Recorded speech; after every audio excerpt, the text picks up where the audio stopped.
And now it's time for today's guest. Nikita Dragun is a digital creator and beauty entrepreneur who has taken social media by storm. She recently released her cosmetic line, Dragun Beauty, which was inspired by her journey as a transgender woman. Everyone, please give a warm Build Brunch welcome to Nikita Dragun. Woo!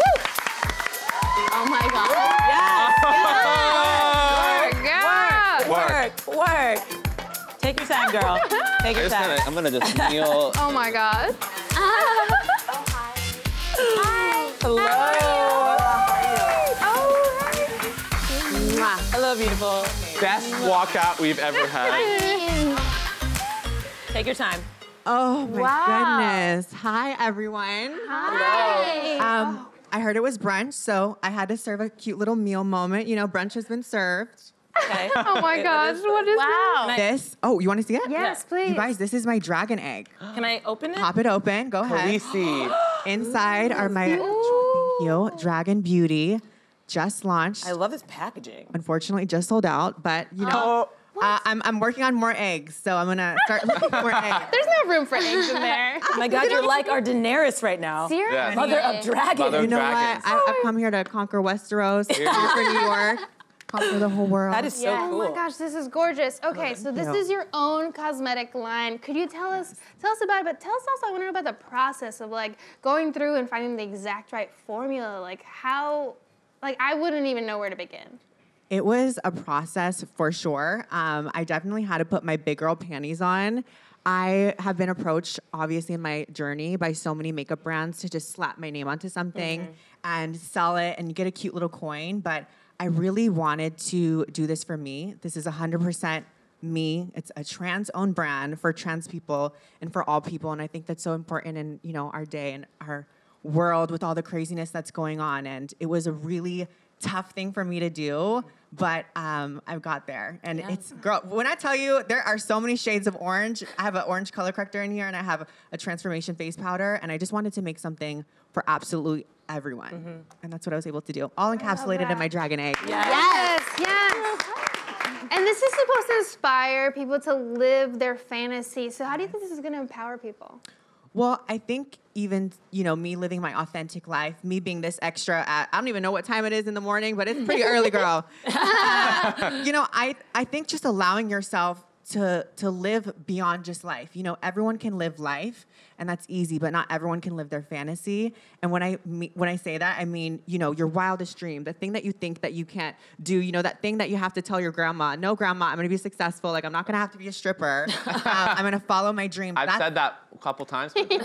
Yeah. I know. My grandma would be proud. You know, this is her dress right here. Family heirloom. Family heirloom passed down from the centuries. No room for you to breathe in that dress. It's so amazing. It's beautiful. you. It really is. I love it. Can you tell us a little about how your journey as a transgender woman has influenced or helped you understand the cosmetic industry in a way that I think other people might be kind of sleeping on? Well, for me, I think I had a lot of issues. Obviously, growing up as a little boy, I had a lot of things that I want to transform on my face to basically become more feminine.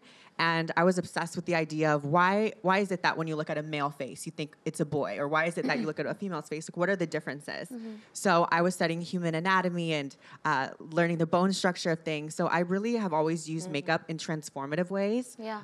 You know, I'm very real with it. I don't look the same without makeup, you know, but None of us do. Honey. Yeah. just remember, I do look like this with makeup, bitch. Right. So that's what I gotta say to that. But for me, it was always about transforming myself into the glam goddess that I've always wanted to be. Yeah. So I learned so many tips and tricks and things that I think that people were kind of keeping as beauty secrets over the years, you know, whether it was from drag queens, whether it was from showgirls, whether it was from, you know, like a neighbor or someone who was just really, really glam. I was at home mixing these products myself. My color corrector, I was mixing as lipsticks and pigments and just experimenting. Yeah. And I guess I just never saw someone kind of cater that to the market. And with this dragon egg, even with my good girlfriends, with really anyone, it's kind of this like thing that's like, oh wait, you can really do that with makeup. You can really do this one little step, and it's gonna transform your whole face and like, you know, give a little catfish fantasy, make you look that much better. Yes.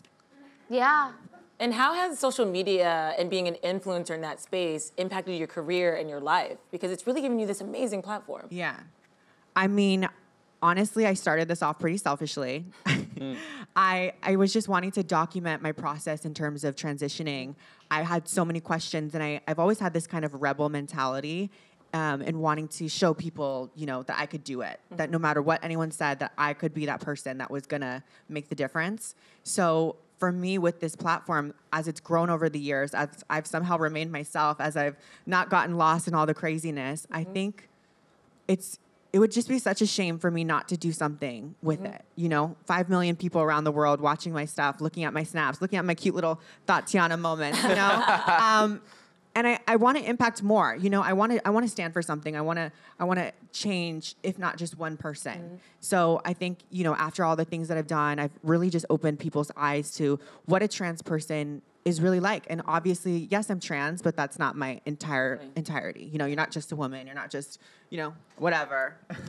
And you mentioned that rebel mentality, and we saw that when Victoria's Secret made the decision not to include transgender models, and you were like, fine, I'll do my own show. So why was that important for you to step out like that? Because that's when I first saw you, and I was like, yes, let's do this.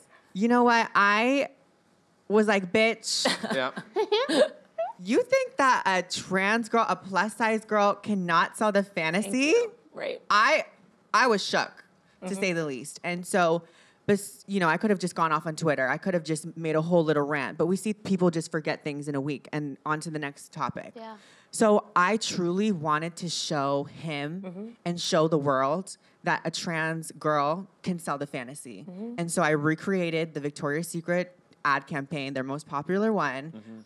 Took a good amount of money, not gonna lie. Took a cute little, But look at it. I cute mean, little check. Gorgeous. Thank you. Gorgeous. And I just wanted to make something powerful, to make that fantasy and to show people and everyone. And it created such a movement. And I think that's what really inspired me to go forward with Dragun Beauty.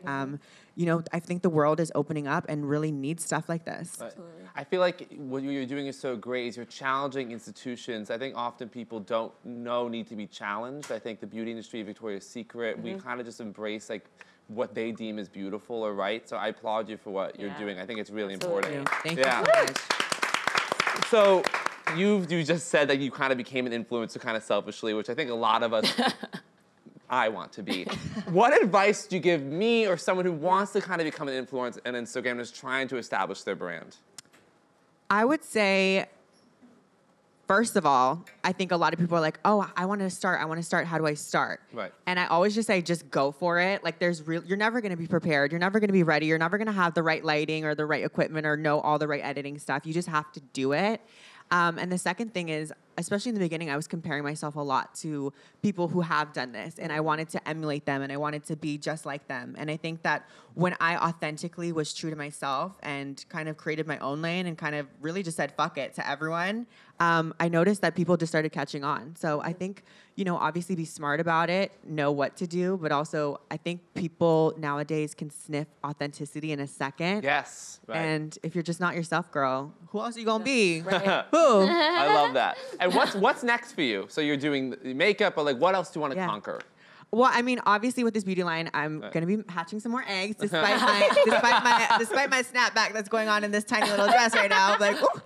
And I do want to develop a full beauty line. I want more eggs. I want to continue on that. I obviously want to continue pussy stunting and creating fantasies and moments. But also, I think I just want to continue to break down these barriers and these doors. I definitely don't look at it as I need to be the first one to do all these things. But I'm like, bitch, if no one else is doing it, honey, do it. Girl, I guess I just have to burn down every kingdom until I get to the iron motherfucking throne. Westeros, you're coming. Yeah! Damn straight. Woo!